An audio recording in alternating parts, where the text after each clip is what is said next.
Já parou pra pensar quais são os 5 verbos mais comuns no inglês? Que assim, você precisa aprender pra ontem. Não? Bora lá? Bora descobrir?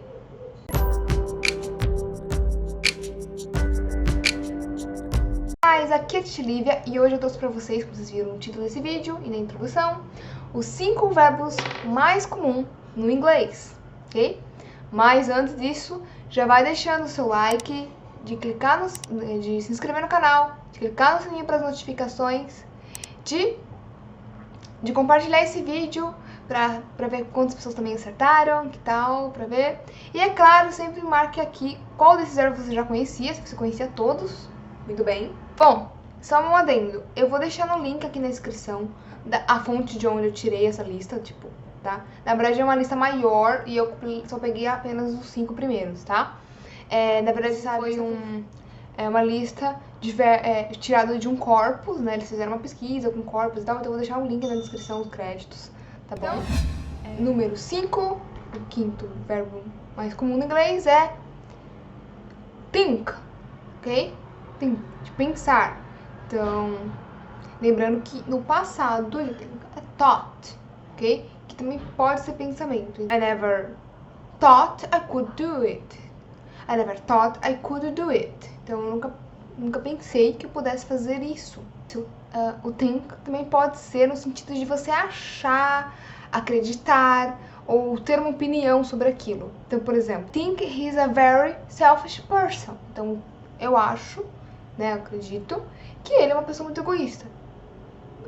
É uma verdade? Nem sempre. Eu posso estar errada. É um pensamento meu, é o que eu tive de impressão, uma opinião.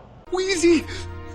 Think, Woody. Think. Quarto verbo mais comum é to know, ok? Que é saber. Então, lembrando que também know pode ser tanto saber, quanto conhecer, quanto entender, tá? Reconhecer, então vai ser, depende da expressão, do jeito que você for usar. Lembrando que o know é irregular, o passado dele é new, ok? Então, por exemplo, vamos agora para os exemplos. I didn't know she was pregnant.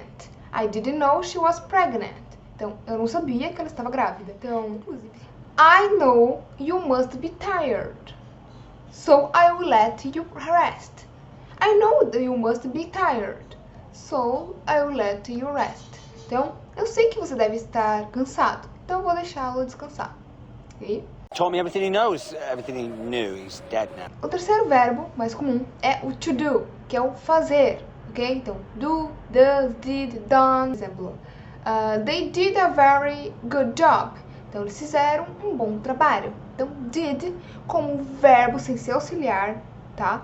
Ele vai servir no fato de fazer, ok? O do vai ser sempre tradução para ser fazer, de fazer de ações em geral. Também a gente pode usar no sentido de a querer atingir alguma coisa, completar alguma coisa. Quando você tem para estudar, se você falar que alguma coisa que você faz na faculdade, você vai usar o do, né? Sobre um assunto, você pode usar o do no sentido de fazer alguma tarefa. Então, you do your homework. Você faz a lição de casa. Do your homework. Don't do so much homework. Também pode, isso é quando o do tá no sentido de verbo principal. Lembrando que o do também pode ser como auxiliar, e quando ele estiver no auxiliar, você vai usar ele sempre para ajudar um verbo na forma negativa e na forma de pergunta. Então, I don't like junk food. Eu não gosto de porcaria, né? De comida, assim, porcaria, né? Lanche, essas coisas. I don't like junk food. Outro exemplo do auxiliar, agora na pergunta, né? Do you play football? Do you play football? Então, esse do, ele não tem um significado, não tá falando de fazer. Ele só tá ali para auxiliar, para dar a entender que aquilo é uma pergunta. E aí, para ser pergunta no presente, tá? Lembrando que o do, a gente usa ele no presente. Se você usar ele como auxiliar, você tá mostrando que aquela frase está no presente. Se você colocar o did, significa que aquela frase está no passado, tá bom? Segundo verbo,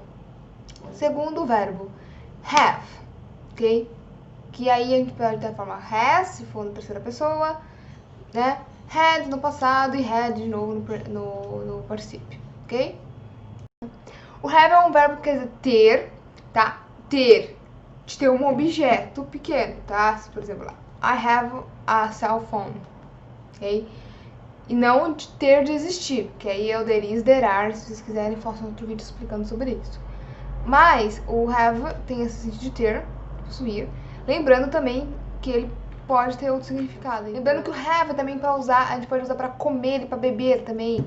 Então o que você costuma ter? Você costuma ter uma rotina, você costuma ter dias ou parte de dias, para muitas coisas, tá? Para muitas coisas, tá bom?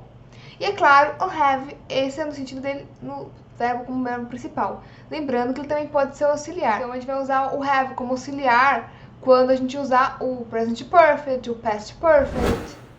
Agora vamos para os exemplos do have. Então, he has a new haircut.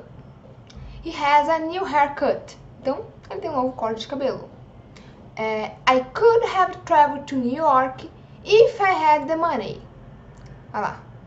I could have traveled. Então, eu poderia viajar, ou poderia ter viajado para Nova York se eu tivesse dinheiro, tá? Have a seat. E antes da gente ir para o primeiro lugar, o verbo mais comum no inglês, não se esqueça de curtir esse vídeo, de clicar no sininho e se inscrever, clicar no sininho para as notificações, de compartilhar esse com seus amigos e ver quantos eles vão adivinhar o primeiro lugar. Ó, não tá difícil, vai! Agora, vamos pro most common verb. Então, o verbo mais comum no inglês, e ele é o verbo to be. Que estão cansados de ver na escola o verbo to be. Lembrando que o verbo to be, ele significa dois verbos aqui no Brasil, que é ser e estar, tá? Ele tem esses dois significados. A gente usa para expressar essas coisas. Então, quando a gente quer falar como uma pessoa é, ou como uma pessoa está no estado dela, a gente vai usar o verbo to be. Então lembra, quando a gente quiser usar o verbo to be como ser e estar, a gente não vai usar auxiliar, porque ele é o próprio auxiliar, tá? Ele funciona como auxiliar dele mesmo. Mas ele pode ser auxiliar para outras situações, tá? Provavelmente quando a gente usa a voz passiva, ou continuous, tá? Quando a gente usar um continuous ou um verbo passivo, a gente vai usar ele. E aí, ele não está sendo auxiliar para ele mesmo, ele não tem significado aí. Quando o verbo é auxiliar, ele não tem significado, ok? Agora, se você quer usar o verbo to be como main verb, né, o verbo principal da frase, ele não precisa de auxiliar. Então, vamos a algum exemplo. I was really tired. Então, eu estava muito cansado, sabe? She is friendly. Ela é amigável. She is friendly. Ela é amigável.